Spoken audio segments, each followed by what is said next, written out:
You know, long before West Coast Entertainment, before the studios, before the albums, before the movement, Mr. Likkle Man was already inspiring a generation. I remember it like it was yesterday. So I went to an all-boys school, SMP, and once a week, right after recess, we'd have a mandatory reading period. Everyone had to bring a piece of literature, didn't matter what it was, but for one period, the whole school would fall silent. You could literally hear a pin drop. Downstairs in the staff room, there was a grand piano, and during those sessions, it would start soft at first, jazz chords, gospel runs, blending into something that felt like a conversation between islands and airs. That was Earlson. We didn't even have to ask, we just knew.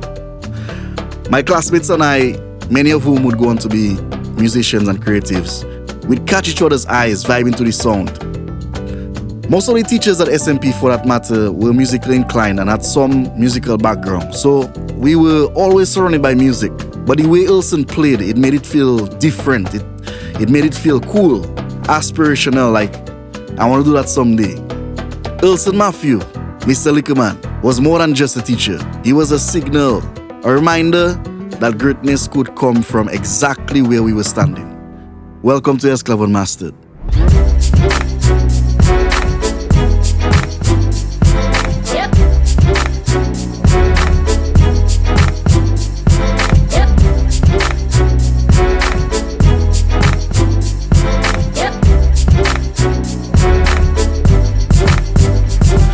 So before we get into the music, you got to understand the roots. Earlson and Bouyon, aka Puski, weren't just collaborators. Their bond went way back.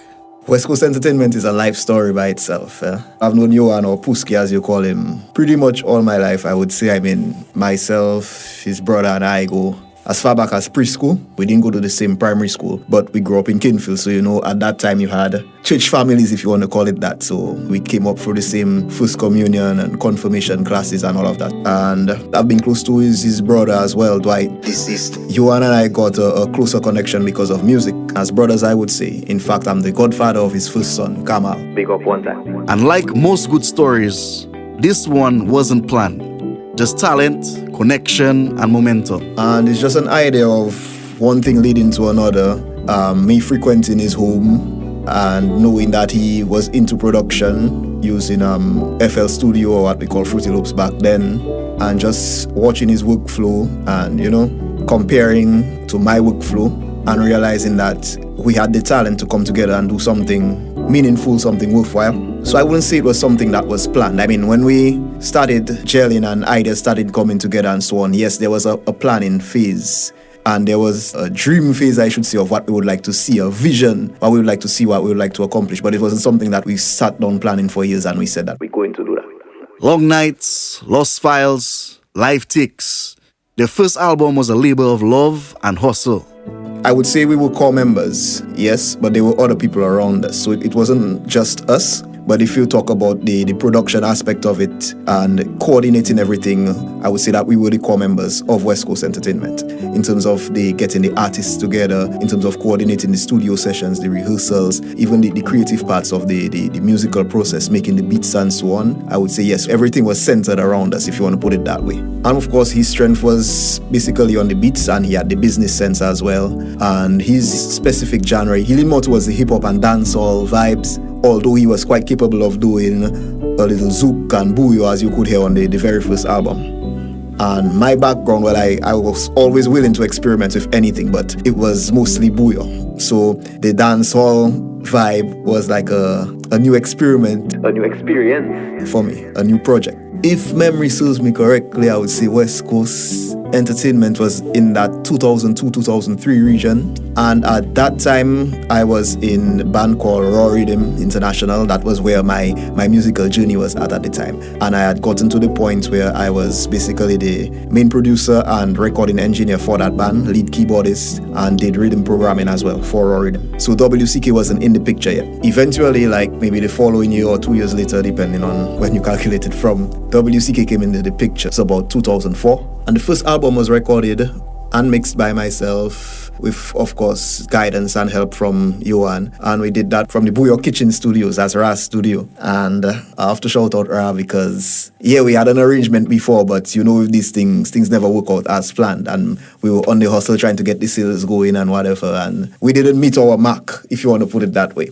And of course, he was understanding because he was somebody into developing young talent, of course, seeing potential in people and knowing who he can use on his productions as well. So he took that opportunity to do his scouting, and we got the exposure and we got the access to the equipment and so on. And this was early 2000s, so the gear, not like today, but the creativity, limitless. We were, I wouldn't say just entering the digital age because we already had ADAT digital tapes and all of that, but we were entering the age where your studio setup would be a decent computer, it would be an audio interface and a digital mixer board. I think we had a Yamaha 01V, I believe, at the time in the studio, and you had your dedicated MIDI interface and then your keyboard workstations because the software instruments were not what they are now, so you still relied heavily on the hardware synthesizers, hardware workstations. Even now, I find myself going back to them because I've been using software for quite a while now, and I think that you miss some of that connection with the instrument itself, you know.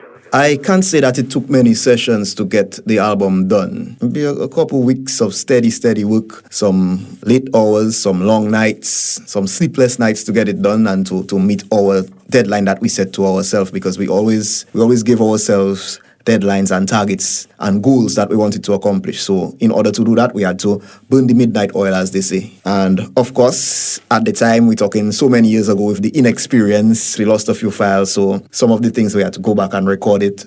Some things we wanted to sound authentic, so we had to do it live in the studio, some drumming down to little claps and so on. We did that live in the studio just to give it that live feel and that human interaction, that human connection. But even with the late hours, I cannot say that we had limits in terms of noise or a time limit that we had to stop by that time, or a neighbor complaining about anything. You know, I've always functioned in a cooperative environment. Even in growing up, there was a band close to me, RSB, and the neighbors just understand that's what's going on and give and take. You know, everybody consider it and everybody know what's going on. Now about the name, West Coast Entertainment, turns out there's a whole story behind that too. You might get different versions of the story from different people, but I can give you my version. West Side was originally, there was a part of Kinfield that was called West Side, Ben Awavin, and eventually all of Kinfield became known as West Side. And that I want to credit in part to a group of young positive rappers, you know, guys like Pat and Crush and Vet and Fosse, rest in peace, Rinser, and so many others, you know, bringing Kinfield together, the different parts of Kinfield together. You had the flat, the hill, the yard, the housing scheme, bringing the community together in ways that not anything could. There's a lot of negative stuff that we could have gotten involved in, and we chose music. All of the guys had that interest in hip-hop, and of course they lean to the West Coast vibes. When we're talking West Coast in the States, we're talking about the Tupacs and the Snoop Dogg's and the Dr. Dre and that vibe, that era. And West Side became affiliated with, of course, a group of friends or a gang, if you want to call it that. It became affiliated with Kinfield as a whole, and it became affiliated with that group. But we didn't want to come and use the same name because we didn't want to limit it to hip-hop. And we kept the West, but we said West Coast, and we called it West Coast Entertainment, because the vision was that it goes further than just a rap group, but entertainment on a whole. When people doubted, they built. When styles clashed, they found harmony. The glue, friendship, and purpose. West Coast dabbled in events promotion. Of course, our first venture was the CD, but we dabbled in events promotion as well, 1 or 2 small events. And the public was really into what we were doing. I can't say that people really doubted what we were doing, or doubted us as individuals, or doubted our talent. If they did, probably they kept it to themselves, which was probably good. And then eventually we would prove them wrong, obviously. And everything just aligned creatively. It's just chemistry. And that's something that people don't take seriously. You have chemistry in the studio, and it's a certain combination of personalities, a certain combination of the mindset and the will to do something great, which gives you those kind of results. I didn't feel like I had to compromise my vision. I just had to be open to everybody else's ideas. And being part of a band, I understood that. So I knew that what I want, somebody else might have a different vision, a different direction. And if I have that knowledge, it's my responsibility to meet them halfway and probably try to convince them of my idea, but still take in what they say and see what can work best. And the foundation of everything was friendship, and a love for music. Even passion projects need for paperwork. And Earlson's reflection here is one that any artist should hear. I think West Coast Entertainment was able to get a group of people from the Kinfield area and beyond together and get them doing something positive. And to me, that's probably my biggest takeaway from the group. If I were to start West Coast or any kind of group now, there are a few things that I would do differently, but there are a few things that I would like to maintain as well. I would always like to maintain the love for music being the foundation, the love for each other, the friendship being the foundation. But of course, taking the business part of it as seriously as possible, because that's very important. A lot of the time, people just focus on the music and they lose sight of the business part of it. And then by the time they catch themselves, it's too late. Some deal goes sour, somebody thief something happens. Not saying that was my experience with West Coast Entertainment, but it has happened a lot in the past with our bands, and you can see it still happening today with artists. So it's something that I'll be mindful of. Some people chase trends, others build foundations. Earlson breaks down why this story deserves to be remembered. It's an important story to document. I mean, people in a time now of instant gratification, and people want what is the hottest thing right here, right now, and might not be as interested in the history as you would want them to be. But the fact that we're doing stuff like this project, at least we put it out there and we make it accessible to them, and they choose whether it's of value to them or not. West Coast was more than music. It was innovation, unity, and legacy. Here's how Mr. Likkle Man sees it now. Well, I can give you one word at a time, but I cannot sum it up in one word.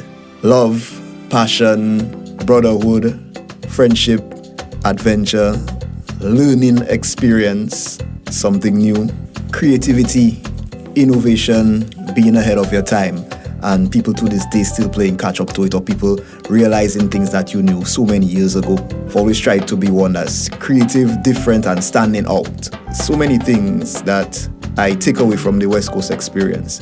And of course, watching that blossom into Esclav and watching the members grow and watching them become a full-fledged band was something that I marveled at.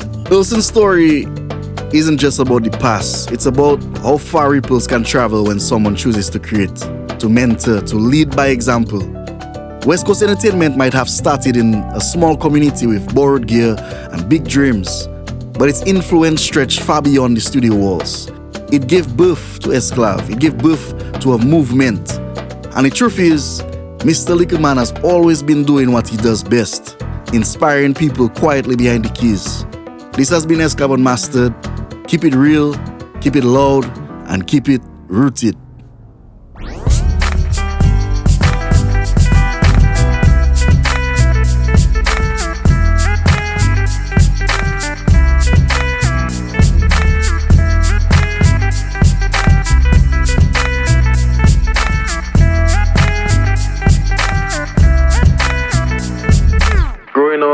During Carnival, my boys and I would be hanging on the lane, riding skateboard, riding bicycle, riding scooter. That was my vibe. But one year, one of my boys was like, let's go and see what the vibe about. So I said, all right, cool, no problem. So we went on to town, and WCK was passing at the time. The vibe was just heavy, crowd was thick, rhythm was tight. And I remember watching the keyboard player, and I was like, yeah, Mr. looking deadly. So I remember going home now after that. You know, it kept on replaying in my mind. I was like, boy, you know what? Yeah, I think I would like to be on a carnival truck. So it just so happened that one of my boys called me, and he was like, boy, you don't want to make a band, boy? That man looking sick on a truck. So I say, yeah, boy, I was just thinking about that today.